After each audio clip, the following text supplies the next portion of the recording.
What's up? Just looking who's driving this beautiful Niva. Maybe you need a lift? Yeah, right. Are you going to Nagorno-Karabakh war zone? Yes, of course. The wind is cold. We are in the middle of nowhere. You need to find 3 items. That's my horse.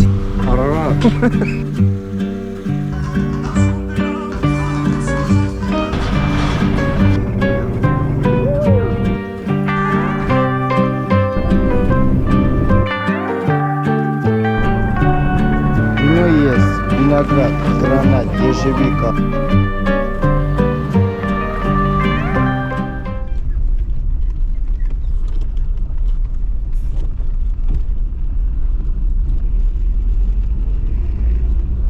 Good morning. Good morning. So today we'll try to do about 300 kilometers Niva Lada. Yeah, we're going down to Armenia towards Iran. We will try to visit a couple of places. One of them is Tatev Monastery, which is probably the greatest monastery ever built in Armenia, considerably. And the other one is Goris, a city very close to Nagorno-Karabakh, very close to Artsakh region, where a lot of refugees went through. And we'll try to see, what's going on there now. Yeah, and we're driving in the dark. Now it's 6:05, so we left 5 minutes ago. I think we'll reach the first place at about 8:30 in the morning, something like that. So it's about like a 2 hours drive. Yeah. All right. So. And you're going to sleep, yes? Probably I'm going to sleep. Later I'll try. Okay, so let's keep it going. Yes.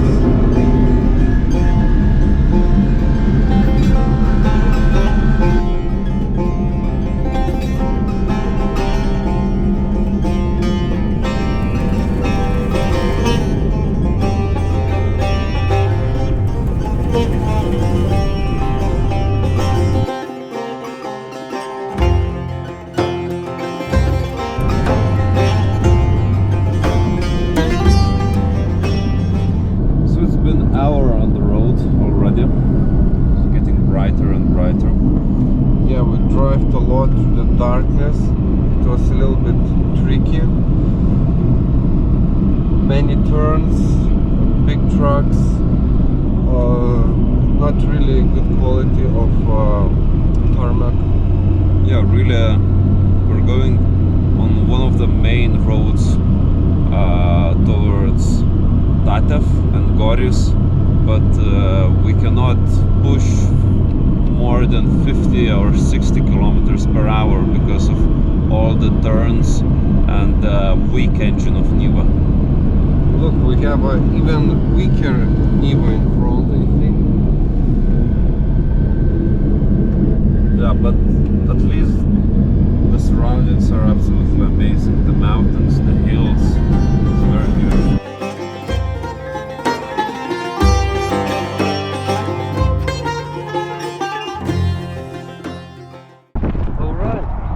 So, sun is up, only still very cold. I don't know why. Yeah, it's windy and the wind is cold. We are in the middle of nowhere.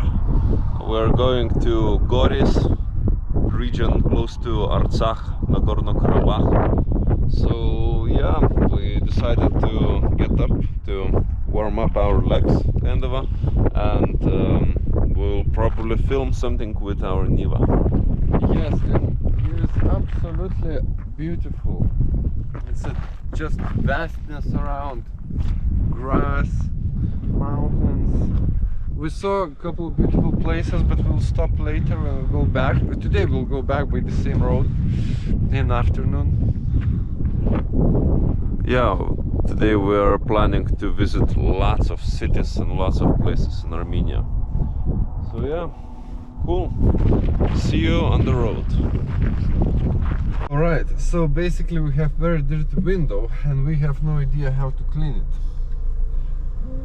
Oh, I think we figure out that it was Okay. easier than I thought. That's shortest video we've ever filmed. Okay, great.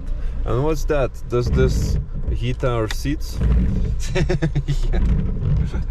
Would be cool, but I don't believe that possible.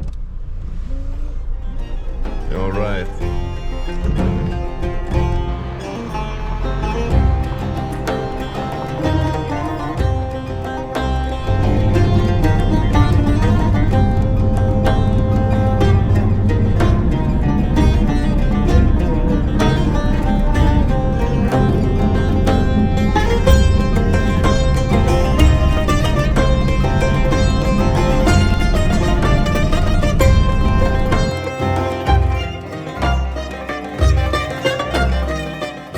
After 2.5 hours drive and about 140 kilometers, yes?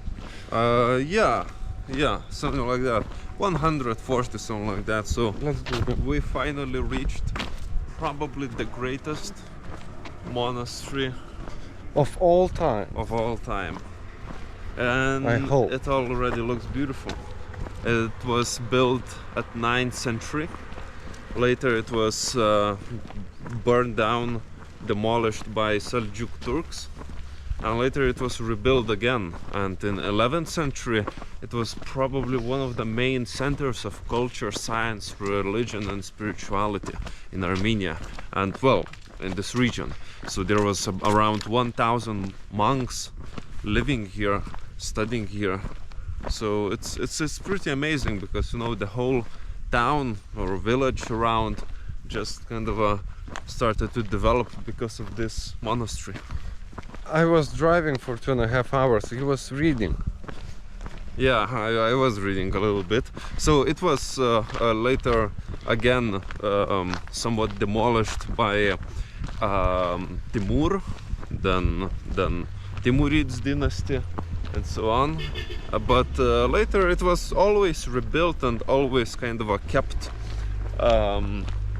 in a significant way, in a way that, you know, it always was an important center, especially in the 17th, 18th century again. And in 1931 there was a major earthquake. Okay. So again it was heavily damaged, but right now you can still see the monastery standing still, standing strong. It has 3 churches. It has a library. Only 3 churches? Yeah, and there are some other buildings. There used to be olive press here. Information sober. Yeah, and I hope it's working, because we don't really have time to wait for 2 hours.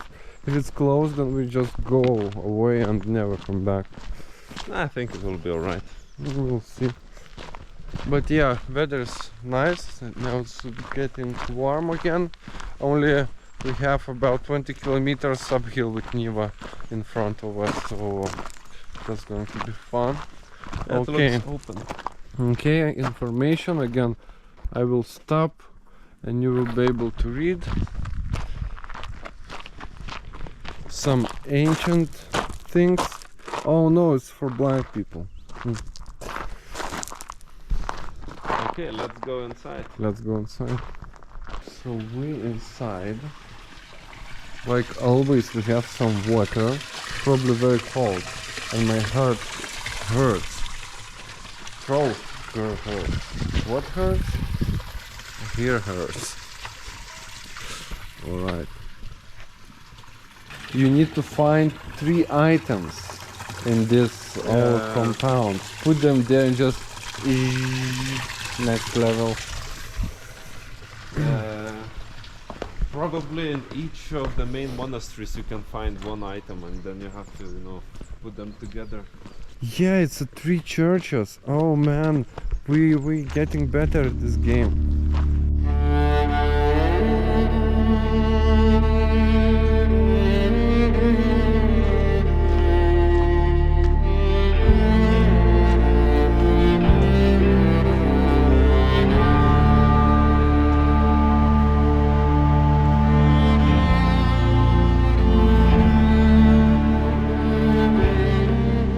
Alright, it's pretty cool here. Look, there's many rooms. And from one room can go to another room, and some basements with wooden planks, and then you can see this view.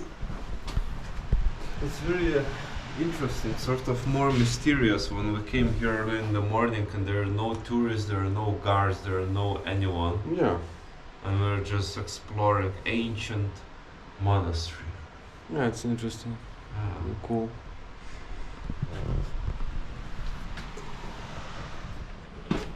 Alright, what's inside? Where's that gold? But there's kinda deep. Fuck that shit. Something here. Imagine what kind of parties monks with wine used to have. I know, I think kinda strange parties. Maybe sad parties.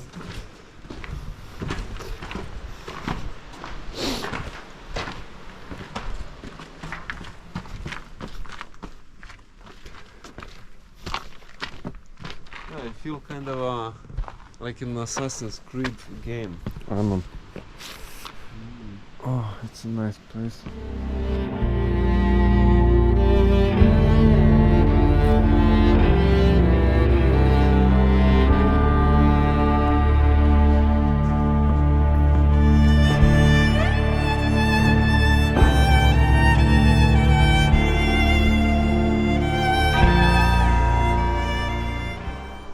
Yeah, so we've been inside of the church. And what do you think, Linus? I'm thinking that it's much more pure belief and pure spirituality. At least it feels like that, because everything there is much more simpler than in, for example, Catholic churches or something like that. Everything is still kept as it was ancient, like I don't know how many 100 years ago. Like almost 1,000 or something like that. Yeah, but for me it's like sad inside. Yeah. You know, because now when you're going to church, even in our hometown, there's gold and paintings, and you just, you know, you feel amazed. And here, just going inside, you think it cannot be any happy things going on here. You know.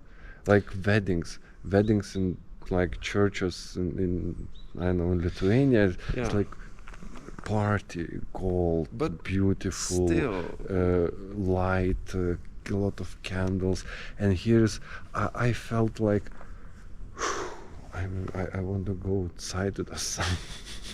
yeah, it's. I think it's a part of Christianity that usually in most of the branches of Christianity it's pretty sad. You know, because we're all sinned, we have to pray, and so on, so on. But I still get good feeling here, very, very peaceful, nice feeling somehow. It's not happy feeling, but it's peaceful feeling. So I like this place. It's surely one of the most beautiful monasteries that I've ever seen. And it has that kind of a mysteriousness, that strangeness, because the Christianity here in Armenia is the most ancient from all the world. Armenia was the first country to adopt Christianity as the state religion. I'm like real pagan. I feel more calm, or spend some time in that balcony looking at the nature. Yeah, it was cool too. Okay.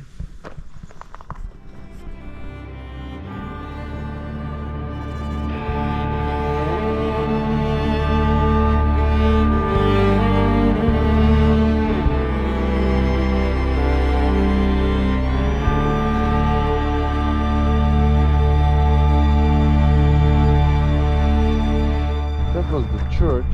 Yeah, that's the incredible viewpoint.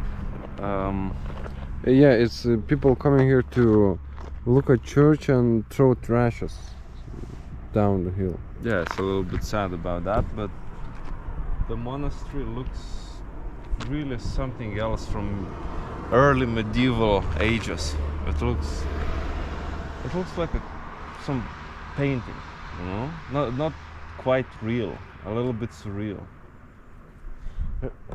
I think the church that we've been yesterday I liked more. Maybe this one is bigger, and this is, you know, whole complex. That's, by the way, the monastery. So yeah, but the view around is also incredible. Absolutely amazing. We came through these roads, so I don't know.